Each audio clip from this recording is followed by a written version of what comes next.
Bueno, tiempo para la tertulia. Les saludo ya a mis contertulios de todos los martes. Charlie Prieto, ¿qué tal? Bueno, buenos días. Luis Viana, ¿qué tal estamos? Muy buenos días. Luis Javier Tellería, ¿qué tal estamos? Bien, bien. ¿Todo en orden? Todo en orden. Gracias por venir un martes más. Muy agradecido, ¿eh? Siempre un lujo además contar con vosotros. Hoy, además, creo que en la introducción del programa decía que es la tertulia que más tensión me provoca, ¿eh? O sea, esta.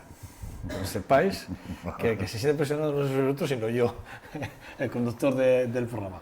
Bueno, sí que es verdad, lo digo de verdad, que me provoca tensión, pero una tensión en la que me siento bien, no me siento mal, no es una de esas tensiones de joder, que...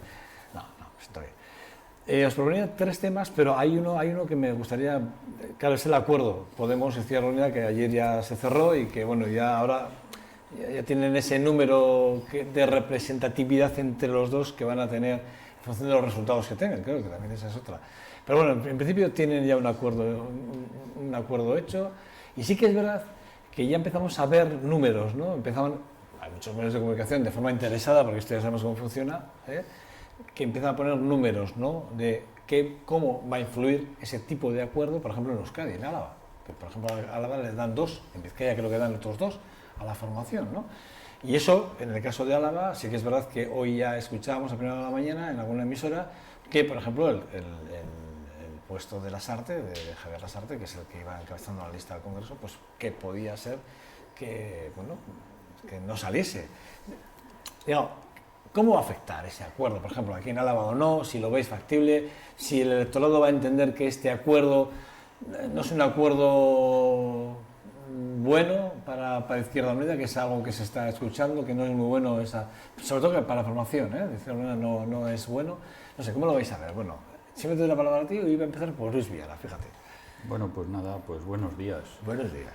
Yo creo que esta evaluación ya había personas que la habían calculado, pues bueno, hace tiempo. En concreto en Álava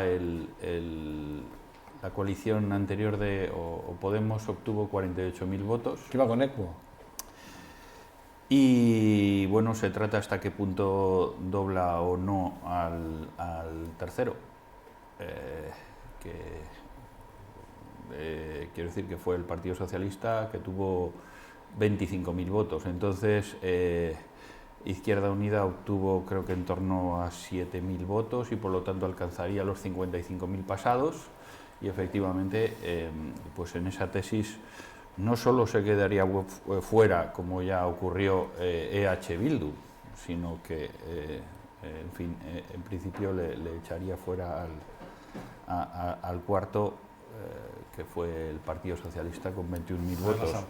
Entonces, bueno, esa es una hipótesis, ¿no? La otra, pues bueno, pues es el cuento ese de si 2 más 2 son 4, ¿no? Aquí hay un hecho muy repetido en la provincia que dijo alguien y que yo ya he repetido, que además de saber sumar hay que saber contar. Quiero decir que a veces efectivamente 2 más 2 no son 4. Bueno, pues bueno, ya veremos a ver cómo repercute. Este es el juego, o este que es el cálculo, el precálculo que yo creo que han hecho Podemos e Izquierda Unida. Se han comido algunos sapos comúnmente. Y bueno, en teoría esa suma sí que les da una posición reforzada y bueno, además de en Álava, vamos a ver qué pasa en el resto de España y si efectivamente cuál va a ser la pugna o si hay dos pugnas diferentes, tanto una dentro de la izquierda, por ver quién está primero o antes, si el Partido Socialista o Podemos, y la segunda sería cuál es la posición entre el Partido Popular y vamos a decir, y Podemos o PSOE, o la suma de PSOE y Podemos. ¿Quién queda de los dos? Bueno, si quieres, como siempre era Charlie primero, pues lo dejamos ahora. Hoy el último. Hoy lo dejamos el último. No, primero es un acuerdo evidentemente instrumental, no es un acuerdo con unas bases ideológicas muy sólidas.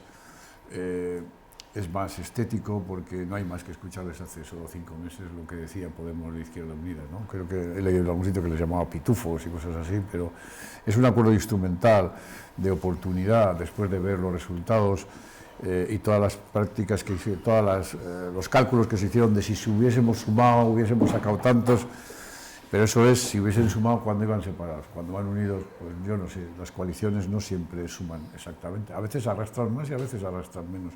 En cualquier caso, sí que van a utilizarlo como una polarización, ¿no? Entre la derecha que va a representar el PP y la izquierda que van a intentar representarla a ellos.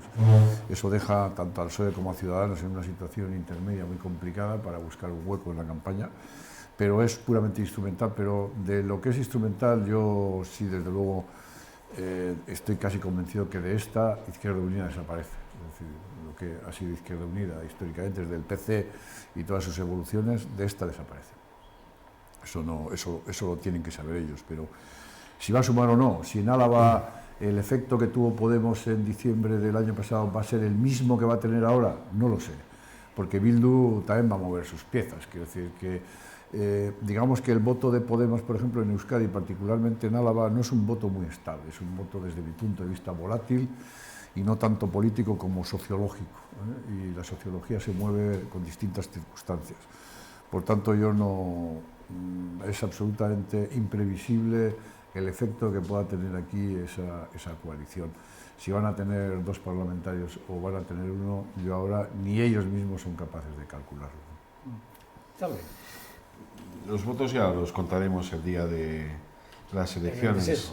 A mí muchas veces compañeros del propio partido me preguntan ¿y qué resultado crees que vamos a sacar? Y a todos les invito a que nos veamos el día de las elecciones, eso de las 10:30 a las 11 de la noche, y entonces sabremos los votos que va a obtener cada uno.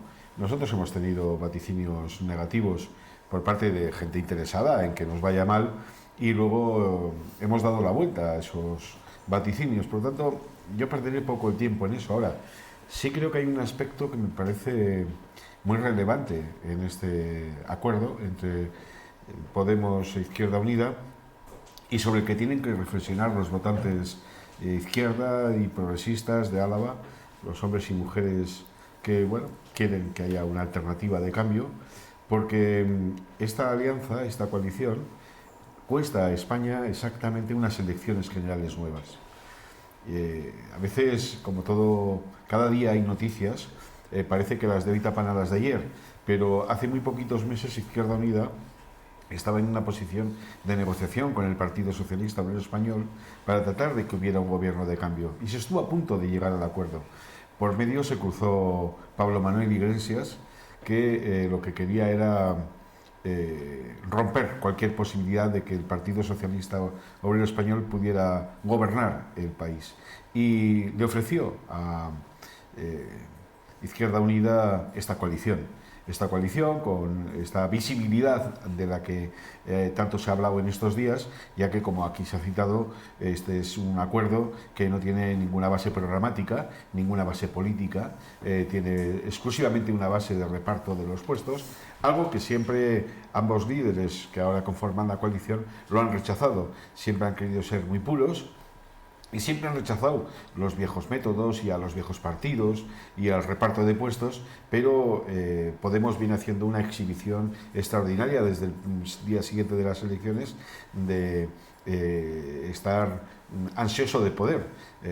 Todo el mundo recordará a Podemos en todo este proceso en el que no se ha conseguido formar gobierno, como lo que le importaba era si formaban parte de la vicepresidencia del gobierno, si tenían el CNI, si tenían la televisión española, si metían mano a los jueces con un control férreo desde el gobierno, pero los programas políticos siempre aparecían después, y además cuando aparecían después los rebajaban. Bueno, yo creo que no estamos ante una coalición que tiene un fundamento político, sino que tiene un fundamento de interés muy instrumental por ambas partes. Izquierda Unida, con 2 diputados en España, quiere tener más visibilidad para no desaparecer por sí misma, y Podemos, que solo tiene como objetivo ganar al Partido Socialista y no dar una alternativa a la ciudadanía española, necesita sumar con quien sea para ver si recompone ese resultado que los españoles y españolas nos dieron el 20 de diciembre.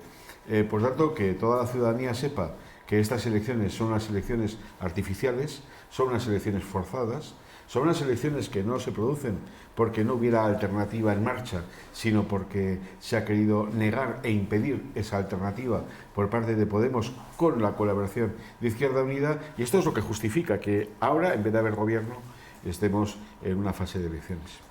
¿Cómo valoráis ayer el demarraje de Rivera cuando dijo que el acuerdo Ciudadanos-Partido Popular estaría muy cerca si fuese el vicesecretario actual de comunicación del Partido Popular el que fuera el que encabezara la lista, que el señor Casado en vez de Mariano Rajoy? El demarraje fue tremendo. No sé cómo lo bueno, valoráis. yo creo que ya lo había insinuado anteriormente. Bueno, ayer le pone el nombre, pone un nombre encima de la mesa que hasta ahora, bueno, puedes insinuar que, pero bueno, que si no estás, no estás, bueno, pero 3 días pon un nombre, antes ¿no? había dicho que él no iba a influir en decisiones que competen a otros partidos, ¿no? Bueno, yo creo que estamos un poco, bueno, estamos en un escenario ya claramente electoral y por lo tanto, pues yo creo que desde los partidos también se dedican a hacer declaraciones para llamar la atención, ¿no?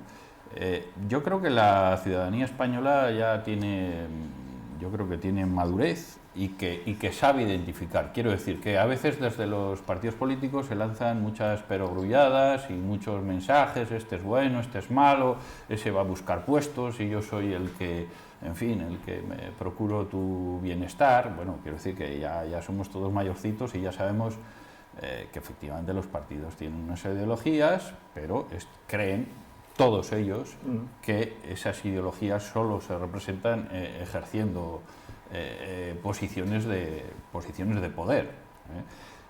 Entonces, bueno, yo lo pondría en ese contexto. Yo también he leído hoy, voy a decir, una crítica hacia Podemos y me ha parecido intuirla en las palabras de Charlie diciendo que prácticamente solo se han dedicado a buscar esos puestos.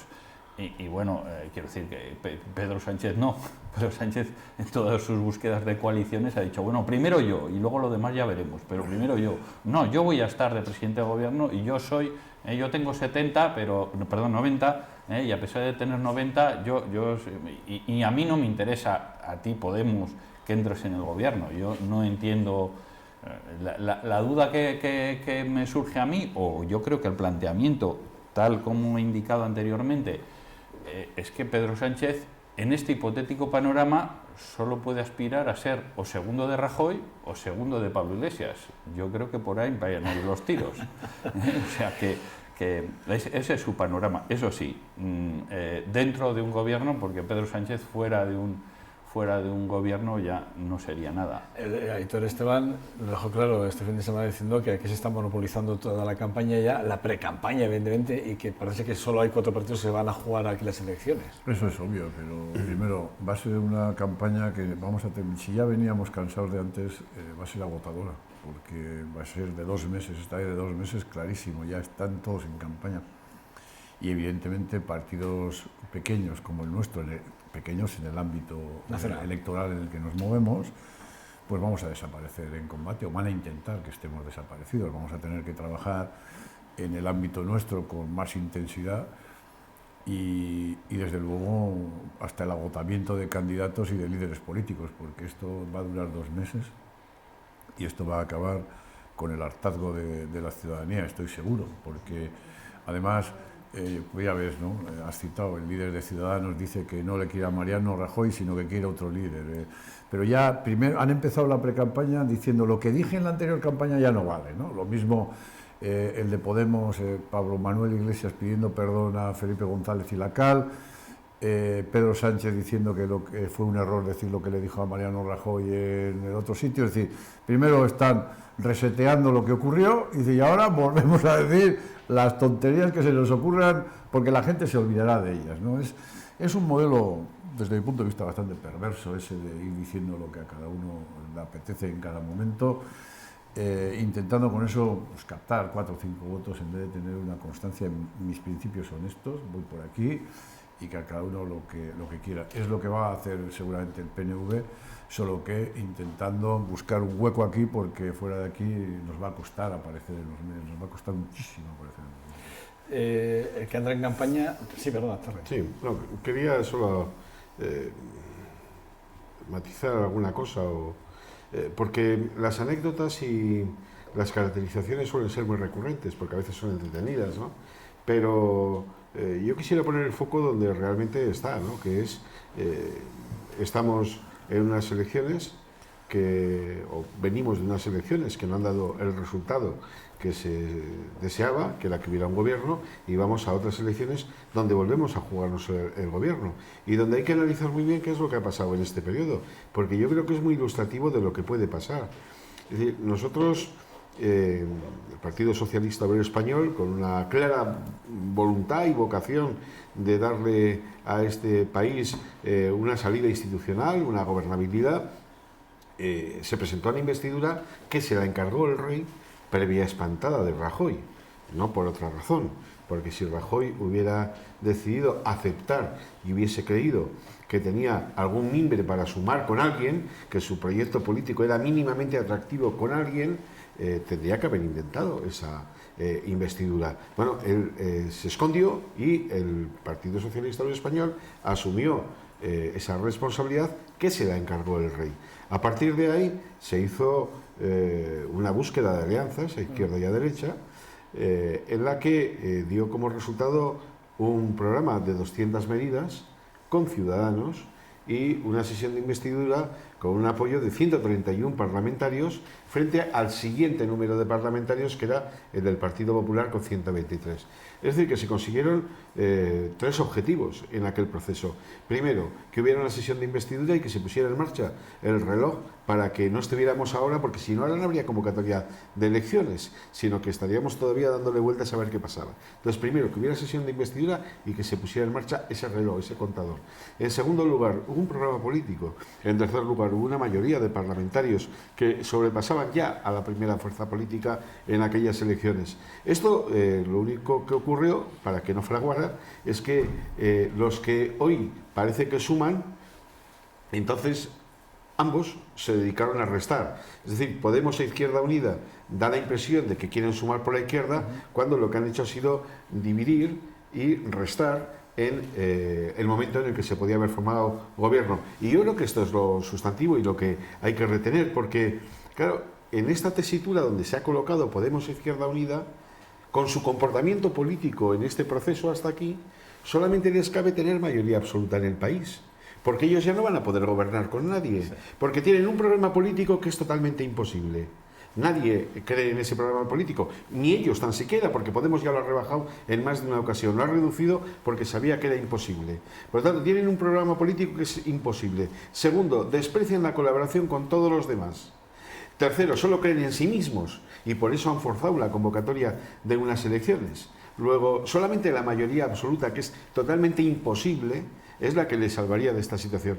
Luego, me temo que seguir votando como se ha hecho tanto a Podemos como a Izquierda Unida es votar por el bloqueo del futuro político. ¿Estás en campaña? Me parece que este es el elemento clave. Estoy en el análisis político al que nos has invitado y obviamente en un periodo que está muy cerca de las elecciones nuevas.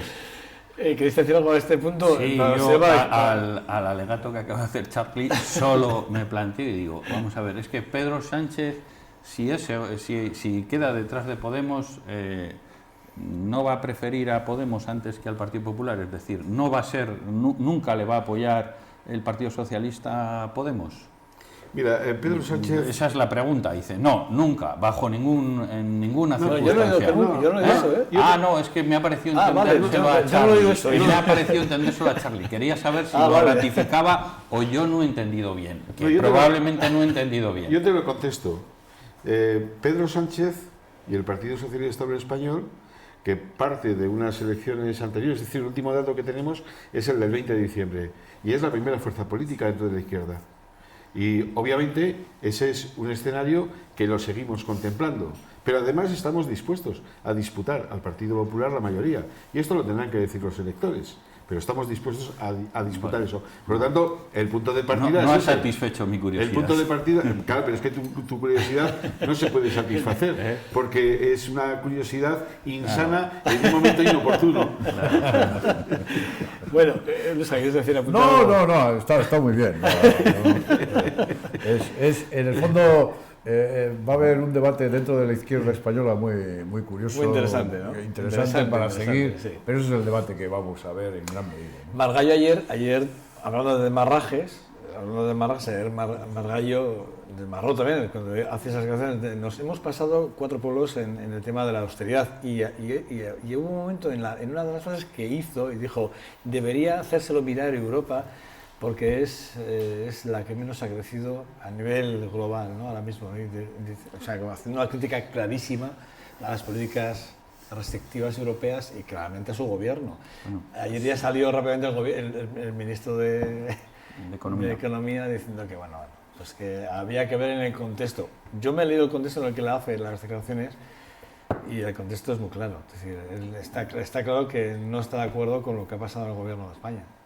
Yo discrepo de ti. Ya, yo creo que yo he leído el contexto e interpreto que el contexto está sobre la cuantía del déficit y la línea cuantía del déficit que nos ha marcado Europa. Y es que ahora mismo estamos en esa situación, estamos en un impasse, estamos intentando que Europa determine el déficit que autoriza España, porque esto es así, es Europa quien nos marca el camino, porque en su momento cedimos una parte de nuestra soberanía por estar en Europa y hemos incumplido el déficit de 2015 y tenemos que marcar la senda o el límite de 2016 y de 2017 y estamos ahí. Entonces, en ese contexto, el gobierno español ha planteado un objetivo de déficit, que ya me pierdo en las cifras, pero creo que es el 3,2 para 2016, que es superior al que estaba previsto. Y entonces Bruselas tiene que dictaminar, y además tiene que dictaminar si por el incumplimiento de 2015 nos sanciona o no. Ese es el contexto en el que observo esta, y además es el ministro de Asuntos Exteriores, ¿no? Sí. O es el que algo tiene sabrá. a pesar de que tienen sus parcelas también en la representación, pero bueno, tiene una visión muy global. Bueno, yo creo que ese es el contexto y ahí hay que interpretarlo. Quiero decir que no es una autocrítica, sino que es una posición de fuerza ante el debate europeo. Ocurrieron varias cosas ayer a la vez, lo cual significa que algo se empieza a mover. Margallo será el ministro, aunque sea el de Sanidad, es un ministro del Consejo de Ministros, y eso es lo relevante. El de Sanidad es otro. Sí, pero quiero decir que es un ministro de un Consejo de Ministros. Sí. No importa sectorialmente lo que es y por tanto tiene relevancia lo que hable. Pero tampoco le voy a dar mayor... Yo creo que fue claro en el sentido que me llamó la atención, pero bueno, a lo mejor es un verso libre o a lo mejor no lo es. Pero en el mismo momento en que él habla... No solo dice que es una pasada esto, que las políticas monetarias han fracasado y que hay que entrar en la política fiscal. Eso no tiene que ver mucho con el déficit, ya tiene que ver con otras cosas, con el modelo de frenar el crecimiento. Y quiero recordar que es el propio Partido Popular con el Partido Socialista los que vía Constitución marcan un límite en el déficit, que marcan constitucionalmente ese límite en el déficit y por tanto entran directamente en la vía del modelo de frenar los crecimientos vía frenar el déficit. Pero ese mismo día, ayer, Rajoy le dice a Bruselas, oiga, no me ponga la multa por no cumplir el déficit a cambio de que voy a ajustar un poco más la cuerda.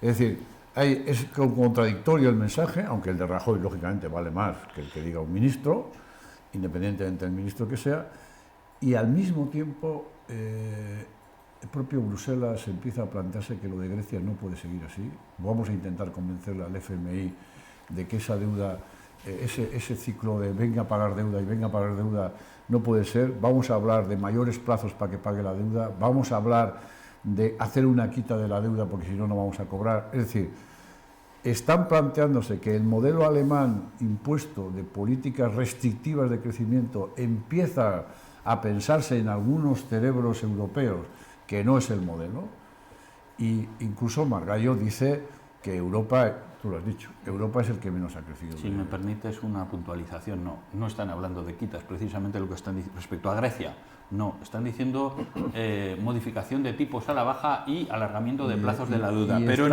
están comentando la posibilidad de quitas. Bueno, es lo que está pidiendo Grecia, pero las soluciones que se ofrecen... No, pero al final, la Comisión Europea. Pero al final, en cualquier caso, están hablando de flexibilizar la deuda, de que no puede seguir siendo que Grecia siga pagando una deuda inmensa, que no puede con ella, que se le va acumulando cada vez más. Hacerla sostenible. Bueno, es pues, decir, están hablando de un nuevo modelo que desde luego no es el del PP, sino es un modelo, de otro tipo. Es el modelo de Europa, perdóname. No, de del Europa. PP, defensor a ultranza del modelo que algunos europeos... ¿Quién gobierna en Europa? Alemania. La derecha alemana, el PP alemán. ¿Y cuál es el gobierno europeo? Es un gobierno, Los alemanes. el gobierno europeo y el gobierno alemán es un gobierno de coalición. No quiero decir que no es un... La derecha alemana es la que está imponiendo un sistema. En cualquier caso, es un sistema. Es conjuntamente la derecha y la socialdemocracia de Europa han planteado una serie de recetas... Que está fracasando. Bueno, lo que pasa es que probablemente... Que está fracasando. Yo creo que están llegando a la conclusión de que hay que modularla. Que está fracasando. Pero es que lo que tenemos que concluir aquí, y yo creo que en esto podemos intervenir, y yo siempre pido concreción, es que no, yo estoy en contra del déficit. ¿De qué déficit? Porque claro, es que en el 2011 Zapatero dejó España con un déficit del 11%. Este año nos hemos quedado en el 5,2%. Oiga, aspiramos al 3,2% para el 2016. Oiga, es que la discusión es cuánto de déficit. No, es que lo razonable es que... Hombre, pero ni el 11... No, pues esa es la pregunta. Pero la pregunta es... 4,2, el camino es... Claro, no, el camino es, oiga, no, si ahora España plantea... Pero entre el 11 y el 4,2 tiene que haber un punto intermedio, que es de lo que estaba hablando un poco Luisja, ¿no? Bueno, que es la presión a la que Europa... Pero ¿cuál es el grado de presión para ir reduciendo porque ha dicho Luisja, aquello que ha dicho Alemania, y yo no estoy de acuerdo con él. Sí, claro que sí. Muchas gracias. A ver, la derecha española es extraordinariamente tramposa, porque... dice una cosa y la contraria y pretende que ambas tengan la misma importancia. Incluso hace una cosa y la contraria y trata de dar la impresión de que aquí no ha pasado nada. El Partido Popular llegó al poder en el año 2011 sobre la base de que en España se gastaba más de lo que se tenía y por tanto había que gastar menos, y que sobre la base de que ellos tenían las recetas económicas para sacar al país de la crisis. Llegamos al 2015, cuando se celebran las primeras elecciones, y en el 2016 la repetición de estas, y en el 2015 falla las previsiones de déficit comprometidas con Europa, porque en los últimos tramos de ese año el Partido Popular se dedica a regalar lo que no tiene, a rebajar impuestos y a hacer políticas de gasto para las que no tiene recursos, y termina incumpliendo el déficit. Claro, hay una previsión que le sale mal al Partido Popular, y es que pensaba que en esas elecciones del 20 de diciembre volvía a tener gobierno y por lo tanto, bueno, ya lo arreglaría desde una posición protagonista en política mejor, que es la de ser gobernante y no estar en funciones. Claro, se ha encontrado con que está en funciones y con que Bruselas le trata de una forma diferente. Estas son las recetas del Partido Popular y estas son las recetas de la derecha, que son puramente de oportunismo y que a la hora de la verdad no tiene ninguna gestión económica clara y razonable para sacar a un país de la crisis o para estimular el crecimiento o lo que fuere. Bien, pero dicho esto, recomiendo a quien quiera que se lea algunos de los artículos que yo suelo publicar en mi blog. Basta con entrar en el blog de Charlie Prieto y sale. Hay uno hace muchísimo tiempo que se titula La Quita, Y efectivamente el futuro de las deudas de los países, que por cierto, en el caso de España no es deuda pública, es deuda privada, es deuda de familias y de empresas, así se conforma la deuda, y sobre esto hay ya muchísimas publicaciones de la universidad de distintos lugares del país que así lo certifican, porque también sobre eso se ha mentido muchísimo. La deuda pública cuando gobernaba Zapatero era muy pequeña, era la más baja prácticamente de toda Europa. Sin embargo, la deuda privada era inmensa, deuda privada que después ha vuelto a ser responsabilidad prácticamente del país. Por lo tanto, efectivamente, como no se vaya a quitas, como no se vaya a periodos larguísimos de pago de la deuda y como no se vaya todavía a condiciones más blandas para el pago de esa deuda, estamos en un atasco donde no vamos a salir. Es que he oído una serie de cosas que no es que no sean verdad, es que son mentira. O sea, Charlie parte de principios, no de principios, de datos económicos que no son verdad. Primero, la deuda de familias y empresas se ha reducido sustancialmente estos últimos 5 años. Y la deuda pública efectivamente se ha incrementado, pero yo quiero recordar el 10 de mayo de 2010, cuando Zapatero volvió un viernes de Bruselas y dijo: se acabó la fiesta.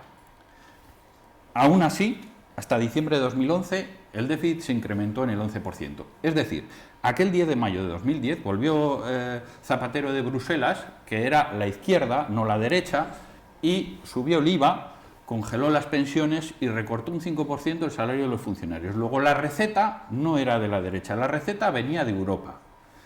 Y era una receta que se aceptó también por Pedro Sánchez, que formaba parte del Congreso de los Diputados. Entonces no votó en contra de la reforma del artículo 135 de la Constitución. Entonces no, entonces votó entusiásticamente. Lo que tenemos que saber es, está bien que hagamos una lectura del pasado y si esa lectura es adecuada o no. Lo que tenemos que concretar es cuál es nuestra posición respecto al futuro. Y entonces a mí me gustaría saber cuál es la posición de déficit que va a defender el Partido Socialista. Dice: no, es que no, yo estoy en contra de la austeridad. Pero bueno, ¿hasta dónde? ¿Cuál es? Si esa es la línea de lo que nos marca. Mira, yo te voy a decir, y lo mismo, 1% más. Euskadi ha cumplido perfectamente los deberes. Ha hecho los deberes que le correspondían. Euskadi se ha pasado. No ha llegado ni tan siquiera al tope del déficit. Se ha pasado. O sea, y yo te voy a decir, ha habido demasiada austeridad. Un 1% más de déficit dedicado a ese 1% al desarrollo, al desarrollo, a la creación de empleo, no a los servicios que están cubiertos perfectamente, sino un 1% dedicado al apoyo a la industria, a la I+D, sería de momento suficiente. Estoy hablando ya de cifras concretas. Y eso no le dejan. Bueno, no le dejan. A ver, estoy hablando de un 1% déficit más. Obedece a dos motivos. Las comunidades autónomas, que muchas de ellas desde junio están gobernadas ya no por el Partido Popular, y a una desviación de las cuentas de la Seguridad Social, que dependen de la Administración del Estado, que ha fallado sustancialmente en los ingresos. Esa es la desviación que ha habido. Quiero decir que no es un 1%, pero yo creo que medio punto está 50-50 entre las comunidades autónomas y la Seguridad Social. Bueno, pues lo que tenemos que saber, y aquí se está, en este escenario del 2016, se está viendo hacia dónde ponemos el punto, y de hecho ya se ha repartido a nivel de comunidades autónomas ese incremento respecto a las previsiones. En relación con el proyecto de presupuestos aprobado por el Gobierno vasco, ya hay una utilización de déficit superior, no recuerdo en cuánto nos afecta, si en medio punto, yo creo que va por ahí, no sé si es 0,5 o 0,7, lo que nos modifica la situación respecto al 1 de enero, lo que pensábamos en diciembre. Pero solo un segundo, ¿eh? Sí, pero solo un segundo, pues... Sí, un segundo. Muchas gracias a los espectadores por escucharnos. No, pero ya has hablado del blog y hemos hecho campaña. Se me ha olvidado decir que no hable de su libro. Dice: he venido aquí a hablar del libro, está muy bien. Viejo. ¿Tú tienes blog, eso lo dijo... Yo no tengo blog. ¿Y aquí Luisja tiene blog? No, yo tengo un Facebook. Es que de la quita, algunos hemos hablado hace muchísimo tiempo, de la necesidad de una política fiscal europea también, de la necesidad de desvincularse de determinados tótems que hay sobre la política económica también, porque hay una cosa sobre la que nadie, o casi nunca se habla, que es cómo se reparte la riqueza. Que esta es otra. Porque al tiempo que hay... Yo me apunto a cómo se crea la riqueza. Al tiempo que hay una economía productiva, hay multiplicada esa economía productiva en economía especulativa. Charlie, no tengo más tiempo, pero me ha agradecido. Pues entonces lo de antes. El martes que viene. Muchas gracias a los espectadores. Charlie, Luisja, gracias, vale, a los tres. Os espero el martes que viene, vale, próximamente. Nada, pasa Pablo Porcídez y vamos a hablar ya con... ya ni me sale, vamos a hablar de literatura. Con Roberto Lastre, hasta ahora.